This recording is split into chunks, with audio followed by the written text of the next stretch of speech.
Let me ask you something. When you wake up on a Saturday morning, do you get up immediately or do you sleep in? Do you look forward to your day? Do you look after yourself? Do you get on well with your friends and family, and do you hang out with them as often as you can? Did you notice how many phrasal verbs I used?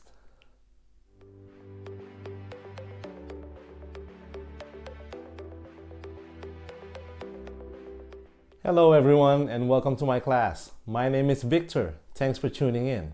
Our lesson today is all about phrasal verbs. What are they? Why do we need them? And how do we use them properly? Let's get started. So, what are phrasal verbs? It's actually pretty simple. Phrasal verbs are what we call multi-word verbs.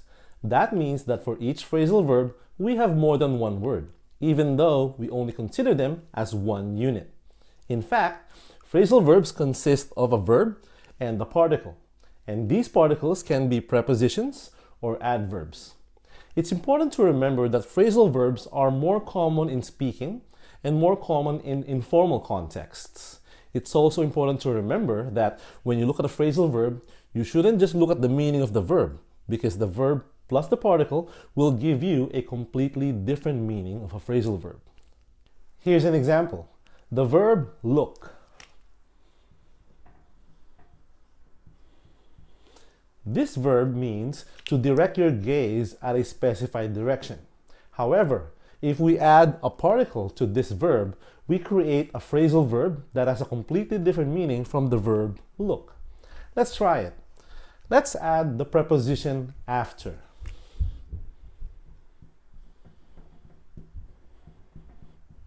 Now, look after has a completely different meaning from the verb look. In fact, look after means take care of something or take care of someone. For example, Timmy is looking after his children. In that sentence, look after means take care.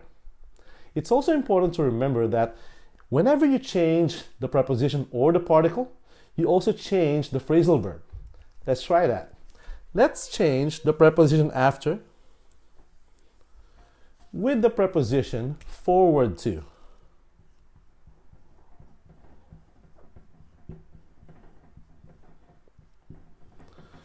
Now, we have a completely different phrasal verb from look after. Look forward to doesn't mean take care anymore. Look forward to actually means to be excited about a future event. For example, John is looking forward to the weekend. And that's basically what phrasal verbs are. They are just like other verbs, except that phrasal verbs consist of a verb and a particle, which means they have more than one word. That also means you can use phrasal verbs in any verb tense. You can use this phrasal verb in present simple. For example, John looks forward to the weekend. Present continuous. John is looking forward to the weekend. Present perfect continuous. John has been looking forward to the weekend.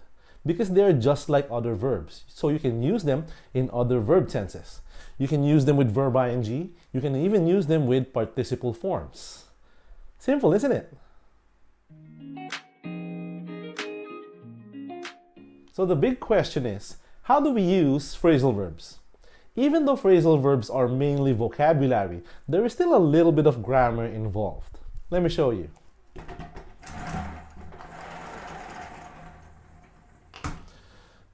There are three basic types of phrasal verbs. Type 1, no object, inseparable. Type 2, with object, inseparable. Type 3, with object, separable. We'll look at these one by one. Alright, type 1, no object, inseparable. This means that the phrasal verbs that are type 1 do not have an object. Remember, in English grammar, object means the receiver of the verb. So that means it can be any kind of noun. It can be a person, place, thing, animal, could be any noun, as long as it's the noun that receives the main verb. Now, sometimes a phrasal verb doesn't have an object. If that's the case, then it's inseparable. That simply means you cannot put anything in the middle of those phrasal verbs. One good example is come in. Come in is a type 1 phrasal verb. It doesn't have an object. No one actually says, come in you. Or you cannot separate them. You cannot say, come you in. Doesn't work that way. Come in is a type 1 phrasal verb. Another example, go away.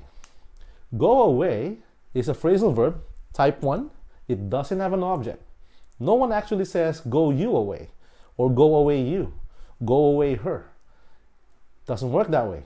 And that also means go away is inseparable. You cannot put anything in the middle of that phrasal verb. Now, for type 2 phrasal verbs, these are phrasal verbs that have an object, but are still inseparable. One example of this is look for. Look for means search. Now, if you look at the context when you use the word look for, you need to have an object or a receiver of the verb. You cannot just say, John has been looking for something, right? You need the something. That means you need to have an object. So look for is a type 2 phrasal verb.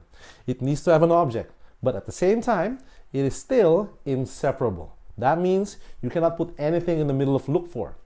You cannot say, John is looking his keys for. Doesn't work that way. The object has to be after this kind of phrasal verb. And we have the most common type of phrasal verbs, type 3. These are phrasal verbs that have an object and can be separated. That means that the object of type 3 phrasal verbs can be after the phrasal verb or in the middle of those phrasal verbs. Here's an example. Pick up. Pick up is a type 3 phrasal verb. That means it needs to have an object. For example, Timmy picked up his daughter at the airport.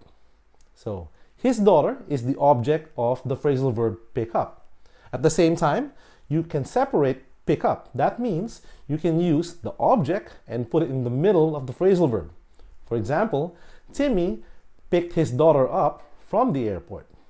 In that sentence, the object is in the middle of the phrasal verb because it's separable. Type 3 phrasal verbs are actually very, very common, and there's a lot of these. However, there's something that you have to remember when you're using a type 3 phrasal verb, and that is when your object is a pronoun, then it must be in between the phrasal verb. Let's look at our first example with pick up. Timmy picked up his daughter from the airport. In that sentence, his daughter is the object. It's after the phrasal verb. We can put it in the middle. John picked his daughter up from the airport. In that sentence, the object, his daughter, is in the middle of the phrasal verb. However, if you change the word his daughter to a pronoun, for example, her, then if it's a type 3, you have to put it in the middle of the phrasal verb. For example, John picked her up from the airport. It's incorrect to say John picked up her because it's a pronoun. Whenever the object of a type 3 phrasal verb is a pronoun, it must be in the middle of the phrasal verb. And that's the grammar involved with phrasal verbs.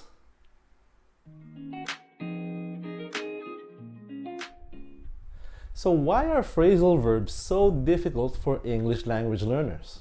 Well, the first reason is because there are no rules that tell you what kinds of particles can go with specific verbs.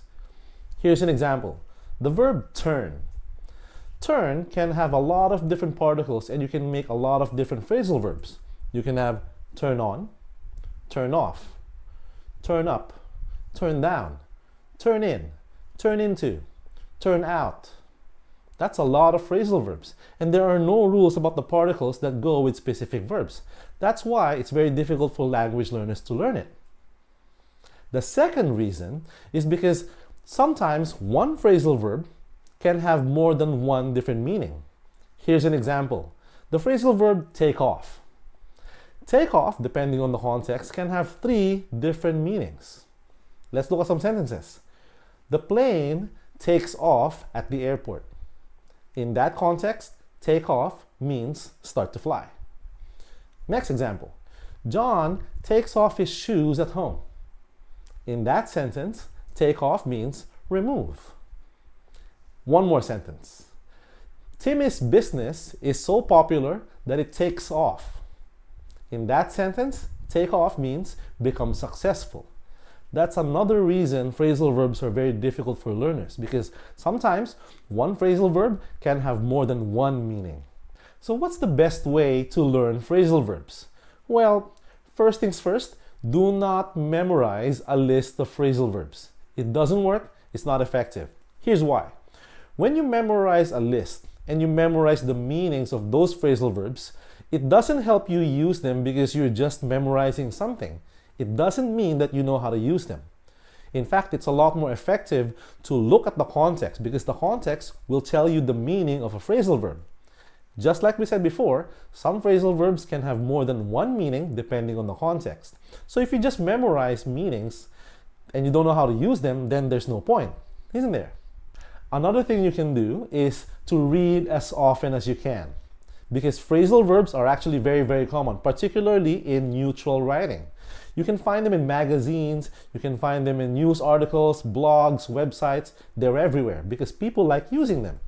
And when you see a phrasal verb, look at the meaning of that phrasal verb based on context. That's the best way you can inform yourself, because the more you get exposed to phrasal verbs, the more you become familiar with them. And my last tip, use it or lose it. What does that mean? It means that when you come across a phrasal verb, try to use it in everyday conversation, everyday writing, everyday speaking with your friends or family, because that's the best way you can remember what they mean. No one actually memorizes phrasal verbs. And in fact, new phrasal verbs are added to the dictionary every year because people come up with different ones. So the best way to keep up with phrasal verbs is to immerse yourself in the language and be exposed as often as you can. When you see a phrasal verb, try using it, because use it or lose it.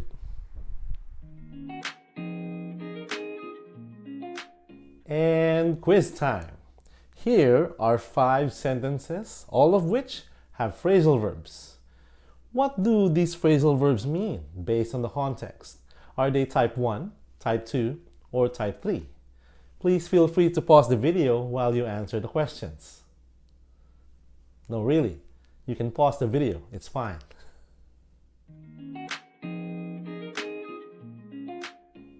All right, let's check. Number 1, Timmy showed up at the party on time. In this sentence, showed up means arrive, and show up is type 1. No object, inseparable. Number 2, when trains go through a tunnel, phones can't pick up a signal. Pick up, in this context, doesn't mean take or get. In fact, pick up means receive, particularly with signals. So here, pick up is type 2. It has an object, but inseparable.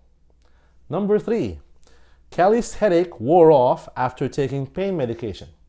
In this context, wear off means start to become less, start to disappear. This is a type 1 phrasal verb.